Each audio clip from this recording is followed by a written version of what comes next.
जानू ठीक बानू अरे हाँ खाली कह बोला अपना भतरा के अरे अच्छा। जानू ठीक बानू अरे हाँ खाली कह अपना भतरा के जैसे प्यार करत रही करे लागी अरे ना भरपूर हो। जैसे प्यार करत रही करे लागी ना जाके हमारा नियम तो पे साला मारे लागी ना बाबू का रखताबू काहे तनिका सा अपना बोलिया पे यार बाबू रखताबू तनिका सा अपना बोलिया पे मर्द पे से तोहरो से मान करेला अच्छा। मर्द पे से तोहरो से मान करेला अनु। कहला तू समान जान कहेला जानू ठीक बानू खाली कह अपना भतरा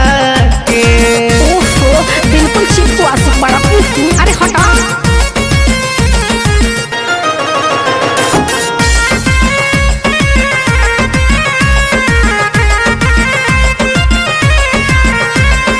तोहरा नियन कब हमके तंग ना करे